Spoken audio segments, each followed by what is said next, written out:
एक जंगल में एक मंदिर के पास बड़े वृक्ष पर एक बाज पक्षी का जोड़ा रहता था।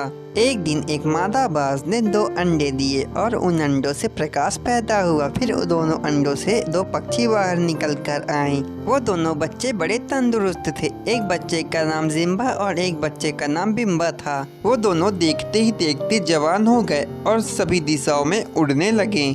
एक बार जंगल में बहुत गर्मी पड़ गई। इसी बीच सभी पक्षी व्याकुल हो उठे। पानी की कमी हो गई और सभी लोग पानी के लिए तरसने लगे। इस गर्मी ने तो जीना मुश्किल कर दिया है। हमें पानी कहीं नजर नहीं आता। अब जिए तो जिए कैसे? अब तो इस जंगल को छोड़कर बहुत दूर जाना होगा। यहाँ तो प्यासे मर जाएंगे। मैं मानता हूँ कि गर्मी ने सबका बुरा हाल किया है, फिर भी मैं कोई ना कोई राह निकाल लूंगा। मुन्ना, तुम पानी कहाँ से लाओगे? सबकी प्यास कैसे बुझाओगे? ऊपर वाला हम पर रहम खाएगा, हमारी मुश्किल को आसान बनाएगा। दूसरा बाज जिम्बा बहुत ही क्रोधी और जिद्दी था। जब उसे गुस्सा आता तो उसकी आंखों से चिंगारी निकलने लगती। उसको अपनी शक्ति पर बड़ा घमंड था। वह उड़ता चला जा रहा था। एक बेचारे पेड़ की डाली उसके सामने आ गई और उसको बहुत तेज गुस्सा आ गया। ए पेड़, अपनी डाल को हटा, मेरा गुस्सा बहुत खराब है। अरे भैया, गुस्सा क्यों होते हो? दूसरे भी रास्ते हैं तुम्हारे उड़ने के लिए। उस तरफ से उड़ते हुए निकल जाओ।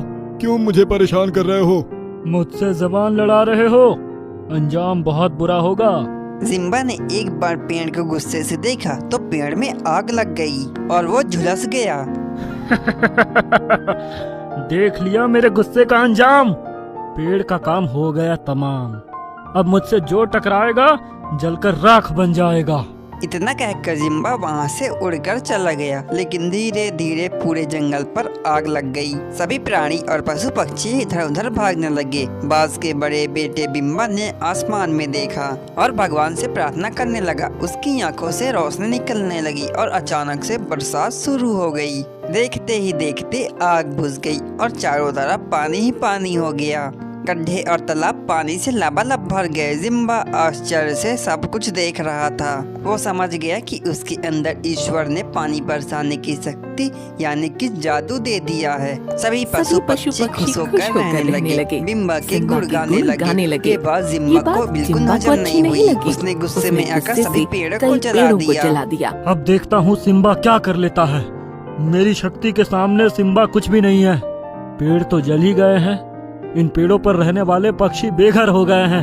सब पशु पक्षी मेरे सामने आएंगे, नाक रगड़ेंगे, मेरी ताकत का लोहा मानेंगे। वह जान जाएंगे कि सबसे शक्तिशाली इस जंगल में जिम्बा ही है। मेरी जय जयकार होनी चाहिए। इतना कहकर जिम्बा वहाँ से चला गया और बिम्बा वहाँ आ गया। कई सारे पशु पक्षी बिम्बा के सामने आ गए। सिम्बा भैया, देखो तुम्हारे भाई ने पेड़ों को जला दिया। हमारा आशियाना खत्म हो गया। अब हम क्या करें? बिम्बा को यह बात सुनकर बड़ा दुख हुआ। उसने आसमान की ओर देखा और भगवान को याद किया। उसकी आंखों से रोशनी निकलने लगी और फिर से बरसात शुरू हो गई। फिर सभी पेड़ पौधे हरे भरे हो गए। फिर बिम्बा का मन बड़ा प्रसन्न हो गया। फिर सभी पशु पक्षी प्रसन्नता से झूमने लगे। उन्हें उनका आशियाना मिल गया। थोड़ी देर बाद जिम्बा वहाँ आ गया और हरे भरे पेड़ों को देखकर आश्चर्य में पड़ गया। ये मैं क्या देख रहा हूँ? जले हुए पेड़ फिर से हरे भरे कैसे हो गए? ये चमत्कार किसने किया? जिम्बा भैया, ये चमत्कार आपके भाई सिम्बा ने किया है। भगवान उनका भला करें। उन्होंने पेड़ों को नवजीवन देने के साथ साथ हमारा आशियाना हमें लौटा दिया। मारने वाले से बचाने वाला बड़ा होता है।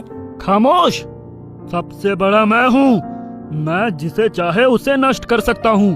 क्या तुम मेरी शक्ति का फिर नमूना देखना चाहते हो? सब लोग मेरी शरण में आ जाओ, वरना मैं सबको नष्ट कर सकता हूँ। उसी समय बिम्बा वहाँ आ गया और जिम्बा को रोक दिया। जिम्बा, मेरे भाई, अपनी शक्ति का दुरुपयोग करके तुम्हें क्या मिलता है? सबको धमकाकर अपने बस में नहीं किया जाता, बल्कि सबको प्रेम से अपना बना लिया जाता है। क्या तुम चाहते हो सभी डरकर तुम्हारे सामने समर्पण करें? ये बहुत गलत सोच रहे हो। अगर अपना बनाना चाहते हो तो भलाई का रास्ता अख्तियार करो। जरा सोचो, पेड़ों को जलाकर तुम पेड़ों का जीवन नष्ट करते हो, पर्यावरण को नुकसान पहुंचाते हो, दूसरों को छाया, फल और वायु से वंचित करते हो, पक्षियों का आशियाना छीनते हो। पशु पक्षी तुम्हारे सामने आदर के कारण नहीं, भय के कारण झुकते हैं। उनका सच्चा आदर चाहते हो तो उन्हें सेवा और प्यार से अपना बना लो। भैया, सही कह रहे हो, आप सबसे बड़े और सच्चे बाजीगर हो। मैंने अभिमान में आकर सदैव जंगल का हित किया है। अब ऐसा नहीं होगा। मैं भी आपकी तरह सबकी सहायता करूंगा और प्यार दूंगा।